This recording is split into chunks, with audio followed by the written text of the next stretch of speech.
জিক্রি ইলাহির ক্ষেত্রে একটা হাদিস বলি আপনাদের জন্য সুবিধা হবে। আমার নবী সাল্লাল্লাহু আলাইহি ওয়াসাল্লাম ইরশাদ করেছেন, আন্না রাসূলুল্লাহ সাল্লাল্লাহু আলাইহি ওয়াসাল্লাম قال من دخل سوقا من الاسواق فقال لا اله الا الله وحده لا شريك له له الملك وله الحمد يحيي ويميت وهو على كل شيء قدير كتب الله له الف حسنة ومحى عنه الف سيئة।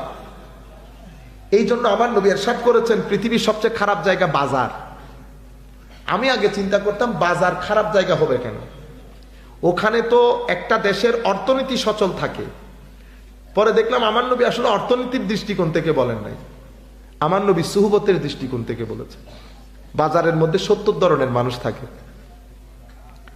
এই মানুষগুলোর মধ্যে কে কোন সুহবতের আপনি জানেনও না। আপনি বাজার ঘুরে এসেছে, আপনার শার্টে যেমন ময়লা পড়েছে ভিতরে ময়লা পড়ে গেছে, সাদা শার্ট পরে গেছেন না বাজারে, আস্তে আস্তে ময়লা পড়তে কিন্তু দেখেন নাই, যখন ঘরে আসছেন তখন দেখতেছেন কলার কালো হয়ে গেছে, ইন্না লিল্লাহ এখন পরে গেলাম। তাইলে বোঝা যাচ্ছে আবহাওয়ার মধ্যে ময়লা আছে যেটা দেখা যায় না। তো আবহাওয়া থেকে ময়লা যেমন শার্টে পড়ে, সুহবত থেকে ময়লা তেমন কলবের মধ্যে পড়ে। সেই কারণে দেখবেন আপনার নামাজের স্বাদ নষ্ট হয়ে গেছে। আমার নবী সেই কারণে বলছেন, তুমি যখন বাজারে যাবা তখন এই তাসবিহটা পড়বা, লা ইলাহা ইল্লাল্লাহ ওয়াহদাহু লা শারীকা লাহু লাহুল মুলকু ওয়া লাহুল হামদু ওয়া হুয়া আলা কুল্লি শাইইন কাদির। এটা বললে আমার নবী সাল্লাল্লাহু আলাইহি ওয়াসাল্লাম ইরশাদ করছেন, আমার আল্লাহ 1 লক্ষ সওয়াব দান করবে, সুবহানাল্লাহ, 1 লক্ষ গুনাহ ক্ষমা করে দেবে, সুবহানাল্লাহ, আও কামা ক্বালা নবী সাল্লাল্লাহু আলাইহি ওয়াসাল্লাম। তাহলে এগুলার মাধ্যমে রূহের সোয়াব মানে কি? সোয়াব হচ্ছে আপনার রূহের জিন্দেগি, রূহের মধ্যে জিন্দেগি চলে আসে।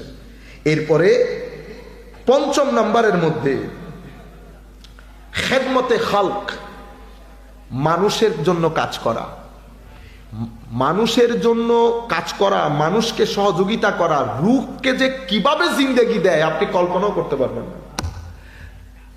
আপনি লাখ নফল নামাজ পড়ে রূহকে যে গাজা দিতে পারবেন না, সেটা এক ব্যক্তিকে 5000 টাকা দিয়ে সহযোগিতা করে আপনি অত জিন্দেগি দান করতে পারবেন।